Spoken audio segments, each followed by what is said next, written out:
എന്റെ പൊന്നി ചേച്ചി, എന്റെ മാനം പോവും. നാളെ ഫംഗ്ഷൻ. വിശ്വാസ സാർ വരുന്നെന്ന് അറിഞ്ഞപ്പോ മുതൽ പിള്ളേരെല്ലാം ആ കൂടെ ത്രിൽഡ് ആയിട്ടിരിക്കുകയാണ് ഇല്ലേ? സാറിന്റെ പേര് വെച്ച് നോട്ടീസും വാൾപോസ്റ്റും എല്ലാം അടിച്ചു. അതൊക്കെ പോട്ട്. ഞാനും സാറും തമ്മിൽ വളരെ ക്ലോസ് ഫ്രണ്ട്സ് ആണെന്ന് ഇവ ഒരു ഗുണ്ടും പൊട്ടിച്ചു. അതല്ലേ ആള് മിടിക്കുകയാണല്ലോ. ശ്യാമയും ഹരിയും തമ്മിൽ അത് കല്യാണത്തിന് ഞങ്ങൾ രണ്ടാളും കൂടി വന്ന് വിളിക്കും. ചേച്ചി സാറിനെ കൂട്ടി വരണം. അത് ശരി. അപ്പൊ ചേച്ചി ഉദ്ഘാടനം? വിശ്വേട്ടൻ ഉദ്ഘാടനത്തിന് വരുന്ന ഒരു സംശയം. നാളെ പുതിയ പടത്തിന്റെ ഷൂട്ടിംഗ് തുടങ്ങാം. സാറകത്തില്ലേ? ഉണ്ട്. പ്രൊഡ്യൂസറുമായി ഡിസ്കഷനില്ല. ഇപ്പൊ വരും. ചേച്ചി എങ്ങനെയും ഒന്ന് മണിയടിക്കണം. ഞങ്ങൾക്ക് വേണ്ടി ഷൂട്ടിംഗ് ഒന്ന് മാറ്റി വെക്കാൻ പറ. ഞാൻ പറഞ്ഞു നോക്കാം. ദാ വരുന്നുണ്ട്. 2 ദിവസം കൊണ്ട് തീർക്കുമല്ലോ. താൻ പേടിക്കാതോ. ഞാൻ സ്ഥലം ഒന്ന് കാണട്ടെ, എന്നിട്ട് നമുക്ക് ഫിക്സ് ചെയ്യാം. എന്താ? അത് മതി. വിശ്വേട്ടാ. ആ ലക്ഷ്മി, ഞാനൊന്ന് ലൊക്കേഷൻ നോക്കാൻ പോവാണ്. ആരെങ്കിലും വിളിച്ചാലേ കുറച്ച് ഇരുട്ടിട്ട് വരുള്ളൂ പറയും. ഈ കുട്ടികൾ വിശ്വേട്ടനെ കാണാൻ വന്നതാ. എന്താ കാര്യം? അവരുടെ കോളേജിൽ നാളെ ആർട്സ് ക്ലബിന്റെ ഉദ്ഘാടനം. വിശ്വേട്ടൻ ചെല്ലണമെന്ന്. അവര് വിശ്വേട്ടന്റെ പേര് വെച്ച് നോട്ടീസും പോസ്റ്ററും ഒക്കെ അടിച്ചത്രേ. നീ എന്താ ഈ പറയുന്നത്? നാളെ ഷൂട്ടിംഗ് തുടങ്ങില്ലേ? നീ അവരെന്തെങ്കിലും പറഞ്ഞേക്ക്. ഞാൻ പോട്ടെ. ചേച്ചി, ഈ ഓട്ടോഗ്രാഫിൽ ഒന്ന് ഒപ്പിടിപ്പിച്ച. ഈ ഓട്ടോഗ്രാഫിൽ ഒന്ന് ഒപ്പിട്ട് കൊടുക്കൂ.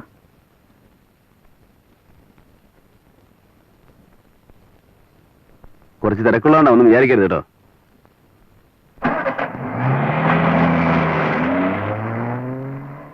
ഇതാ. പിണക്കൊന്നും തോന്നരുത് കേട്ടോ ശ്യാമ. ഇല്ല, ഐ ലൈക്ക് യു. ചേച്ചിയുടെ ഈ നുണക്കുഴികൾ എനിക്ക് ഇഷ്ടമായി. ഞങ്ങൾ ഇറങ്ങട്ടെ ചേച്ചി? ശരി, വരട്ടെ. ശരി. നീ എന്താ പറഞ്ഞു? നുണക്കുഴിയോ? ഞാനൊന്നും കണ്ടില്ലല്ലോ. ഞാനും കണ്ടില്ല. പിന്നെ ഞാൻ പറഞ്ഞു. ഞാൻ ചുമ്മാ ഒരു കാച്ചു കാച്ചിയതാ. സമ്മതിച്ചു തന്നിരിക്കുന്നു. അല്ലെ ആ പാട്ടുകാർ പെമ്പിളരൊക്കെ അവിടെ അവിടെ ഉണ്ട്. നിങ്ങൾ അങ്ങോട്ട് ചെന്ന് അവരെ ഒന്ന് റെഡിയാക്ക്. നമ്മുടെ തവല വീണൊക്കെ അവിടെ വരുന്നുണ്ട്. അവ നിൽക്കണം. ഇങ്ങോട്ട് വന്നേ, സമയമായി.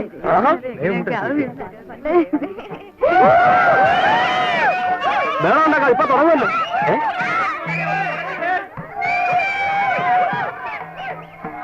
പൂവാതെ ഇപ്പൊ തുടങ്ങുമല്ലോ. എന്റെ ഭഗവാനെ.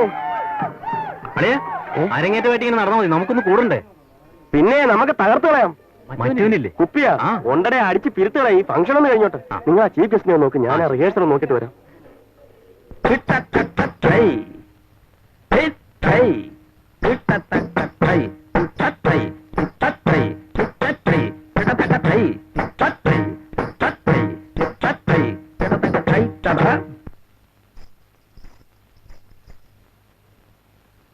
ആശാനെ മരിച്ചു പാടിക്കോണം.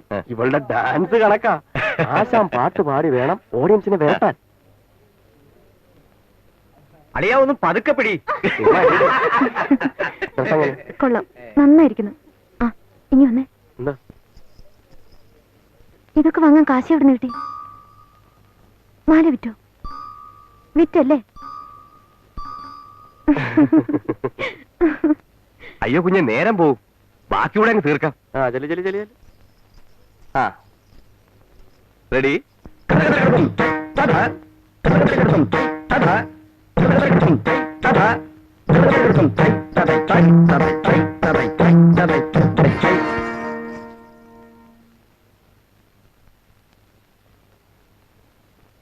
എടിമന്നെ ഒന്ന് പതുക്കെ ചാട്. ഇതെല്ലാം പൊട്ടിത്തെറിച്ച് പോയല്ലോ.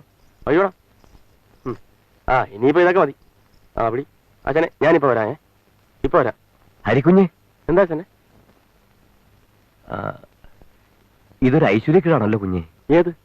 അരങ്ങേറ്റത്തിന് തൊട്ടു മുമ്പ് ചെലങ്ക പൊട്ടുക എന്ന് പറഞ്ഞാൽ അപശകുനമാണ്.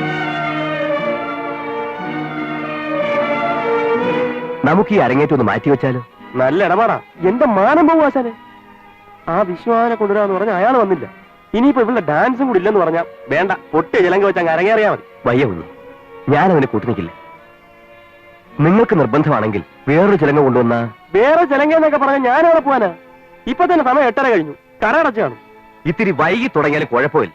പൊട്ടിയ ചിലങ്ക കൊണ്ട് അരങ്ങേറാൻ ഞാൻ സമ്മതിക്കില്ല. കുഞ്ഞൊരു കാര്യം ചെയ്യും. എന്റെ വീട്ടിൽ ഒരു ജോഡി ചിലങ്ക ഇരിപ്പുണ്ട്. അത് പോയി എടുത്തോണ്ട് വാ. ശരി, നിങ്ങൾ റിഹേഴ്സൽ കണ്ടിന്യൂ ചെയ്തു. ഞാൻ പോയി ചിലങ്ക എടുത്തോണ്ട് വരാം. ശരി, ഓക്കെ. ഹരി, അല്പം വൈകിയാലും സാരമില്ല.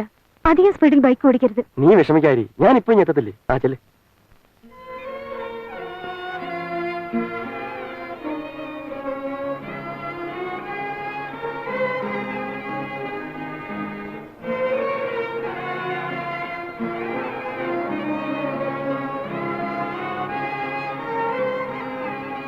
അന്ന് രാത്രി ഹരിയുടെ ഡെഡ് ബോഡിയാണ് ഞാൻ കണ്ടത്. ആക്സിഡന്റ് ഉണ്ടായ ശേഷം 3 മണിക്കൂറിലധികം ആരും കാണാതെ ഹരി വഴി കിടന്നു. ആശുപത്രിയിൽ എത്തിക്കുമ്പോ പോലും ഹരിക്ക് ജീവൻ ഉണ്ടായിരുന്നു.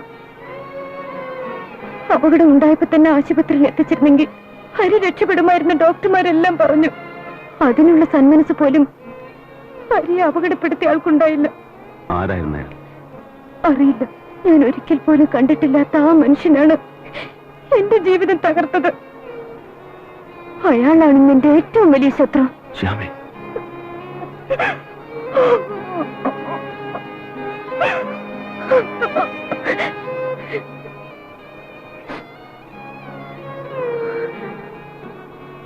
എന്നാണ് അപകടം ഉണ്ടായത്? 2 വർഷം മുമ്പ് 83 ഡിസംബർ 7-ാം തീയതി. എന്താ എന്ത് പറ്റി?